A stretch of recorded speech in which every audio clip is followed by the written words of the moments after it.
Hello everyone, welcome to a channel. तो friends, आज की हमारी क्लास स्टार्ट होने वाली है। सभी लोग एक बार क्लास को स्टार्ट होने से पहले लाइक, शेयर और चैनल को सब्सक्राइब कर लीजिए, जिससे कि आने वाली वीडियो का नोटिफिकेशन आपको समय पे मिल सके। तो आइए देर न करते हुए शुरू करते हैं आज की क्लास। तो आज की क्लास का आपका टॉपिक है समास। तो समास क्या होता है, इसकी थोड़ी सी जानकारी देते हैं आपको कि समास की डेफिनेशन क्या होती है। समास आपका दो शब्दों से मिलकर बना है। कितने शब्दों से? तो दो शब्दों से मिलकर बना है। सम प्लस आस। ठीक, आस दो शब्दों से मिलकर बना है समास शब्द। समास का शाब्दिक अर्थ होता है आपका संक्षेप। क्या होता है? संक्षेप आपका शाब्दिक अर्थ होता है समास का। समास आपके दो या दो से अधिक पदों के संचित मेल को ही हम क्या कहते हैं? समास कहते हैं। समास के दो पद होते हैं। एक होता है आपका पूर्व पद। पूर्व पद मीन्स पहला पद। एंड दूसरा होता है आपका उत्तर पद। उत्तर पद मतलब लास्ट का पद, पहला पद और दूसरा पद। ठीक है, तो यह आपकी समास की डेफिनेशन होती है। ठीक, तो फर्स्ट क्वेश्चन है आपका, रसोई घर का समास विग्रह क्या होगा? तो रसोई घर जो है शब्द है आपका, उसका समास विग्रह क्या है? ए ऑप्शन है रसोई के लिए घर, रसोई का घर। सी ऑप्शन है घर की रसोई। एंड डी ऑप्शन है रसोई और घर। तो रसोई घर का आपका समास विग्रह होगा रसोई के लिए घर। ऑप्शन नंबर ए इसका राइट है, रसोई के लिए घर। ठीक, नेक्स्ट क्वेश्चन है,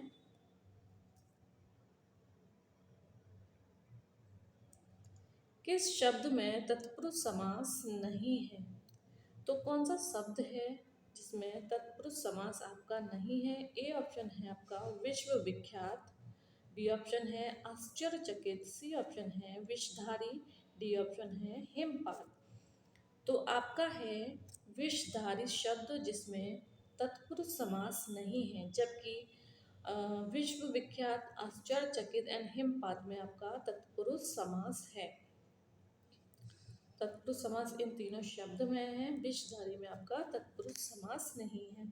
तो तत्पुरुष समास हमारा वो समास होते हैं जिसमें क्या है, कारक चिन्हों पर आधारित होते हैं। ठीक है, ये आपके जो कारक चिन्ह होते हैं उस पर आधारित होते हैं, वह आपके तत्पुरुष समास कहलाते हैं। नेक्स्ट क्वेश्चन है आपका थर्ड, धर्म बुद्धि में कौन सा समास है? तो दो धर्म बुद्धि है उसमें कौन सा समास है? ए ऑप्शन है तत्पुरुष। बी ऑप्शन है बहुब्रीहि। सी ऑप्शन है कर्मधारय। डी ऑप्शन है द्वंद्व। तो जो धर्म बुद्धि है उसमें आपका कर्मधारय समास है। कौन सा है? ऑप्शन नंबर सी इसका राइट है, कर्मधारय समास। कर्मधारय समास वह समास होता है जिसमें दोनों पदों के में उपमेय और उपमान पाए जाते हैं और विशेषण और विशेष का क्या है, प्रधान होते हैं इसमें। ठीक है, उसमें उत्तर पद क्या है, प्रधान होता है कर्मधारय समास में। तो ये हो गया आपका कर्मधारय समास की डेफिनेशंस। नेक्स्ट क्वेश्चन है आपका फोर, निम्नलिखित में से तिरंगा शब्द में समास है? ए ऑप्शन है द्वंद्व समास। बी ऑप्शन है अव्ययभाव समास। सी ऑप्शन है द्विगु समास। एंड डी ऑप्शन है आपका कर्मधारय समास। तो जो है आपका तिरंगा शब्द में आपका है द्विगु समास। ऑप्शन नंबर सी इसका राइट है। ठीक है, द्विगु समास में आपका जो पहला पद होता है वह आपका संख्यावाची होता है और दूसरा शब्द आपका संज्ञा होता है।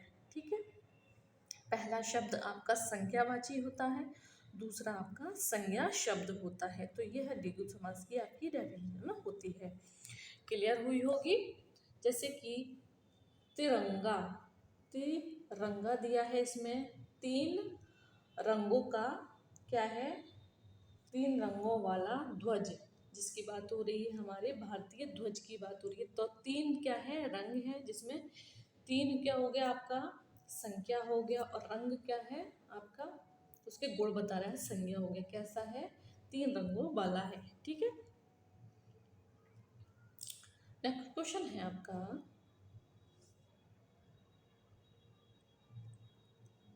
कुसुमाकर शब्द में कौन सा समास है। जो कुसुमाकर शब्द है उसमें समास कौन सा है, तत्पुरुष, बी ऑप्शन है कर्मधारय, सी ऑप्शन है अव्ययभाव, डी ऑप्शन है बहुव्रीहि।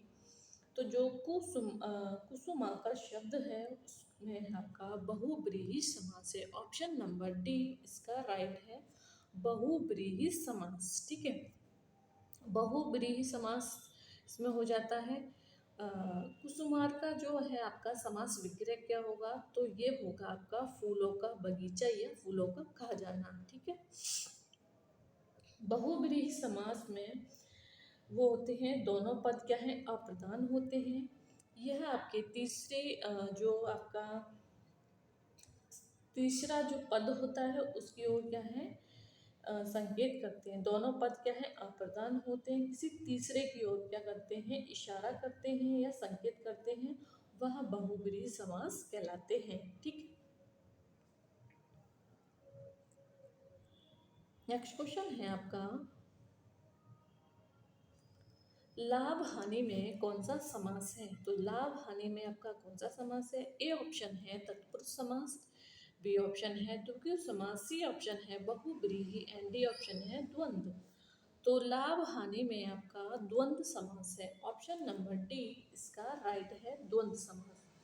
तो द्वंद्व समास वह समास होते हैं जिसमें दोनों ही पद क्या है, प्रधान होते हैं।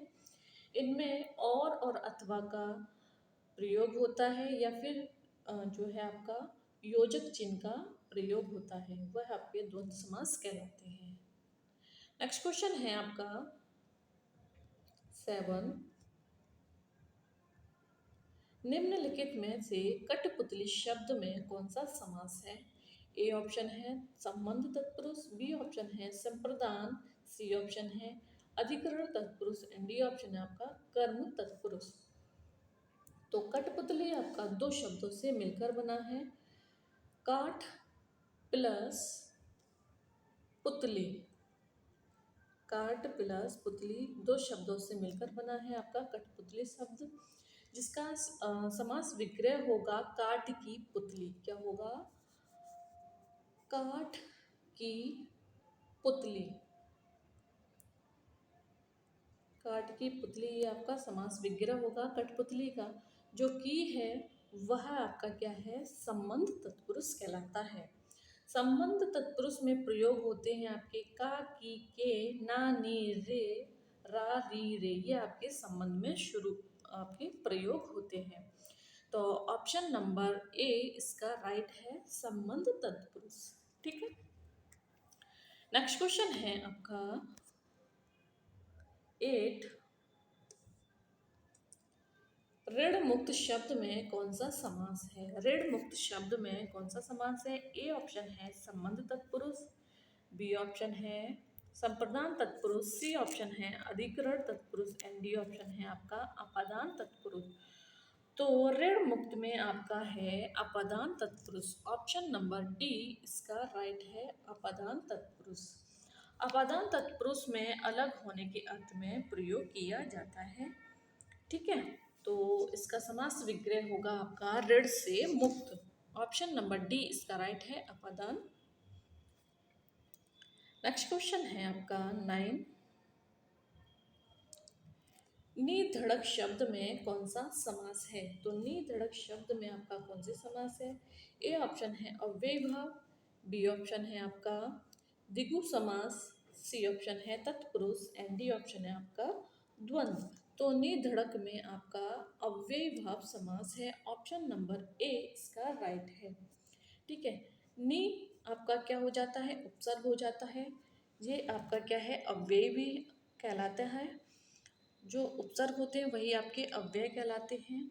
तो इसकी अव्ययभाव की जो है समास की डेफिनेशन की बात करें तो इसमें ऐसे समास आते हैं जिसमें आपका प्रथम पद क्या है, अव्यय हो या कोई उपसर्ग हो, वह आपका क्या है, अव्ययीभाव समास कहलाता है। ठीक है। एक एक उदाहरण की और बात करते हैं। प्रतिदिन लेते हैं, प्रतिदिन। तो जो इसमें प्रति जो यूज हुआ है वह क्या है, एक आपका उपसर्ग है। इसको ही हम क्या है, अव्ययी कहते हैं। ठीक है। उपकुल, उपकुल भी ले लें, उपकुल। तो उप भी आपका क्या है, एक अव्यय है और उपसर्ग है। तो यह आपके क्या है, ये शब्द आपके अव्ययीभाव समास कहलाते हैं। नेक्स्ट क्वेश्चन है आपका 10। गौशाला शब्द में कौन सा समास है? गौशाला जो शब्द है उसमें कौन सा समास है? ए ऑप्शन है तत्पुरुष, बी ऑप्शन है द्वंद्व, सी ऑप्शन है कर्मधार एंड डी ऑप्शन है आपका द्विगु।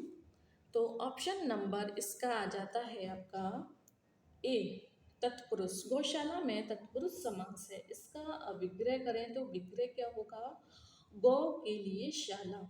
तो गाय के लिए क्या है, एक शाला है। तो इसलिए इसका जो है ऑप्शन नंबर ए इसका राइट होता है, तत्पुरुष समास।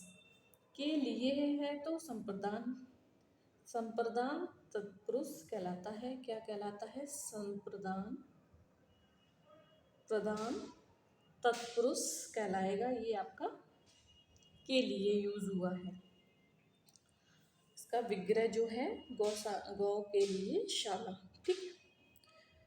तो फ्रेंड्स ये रही हमारी आज की क्लास। तो क्लास पसंद आए एक बार क्लास को लाइक शेयर और चैनल को सब्सक्राइब कर लीजिए।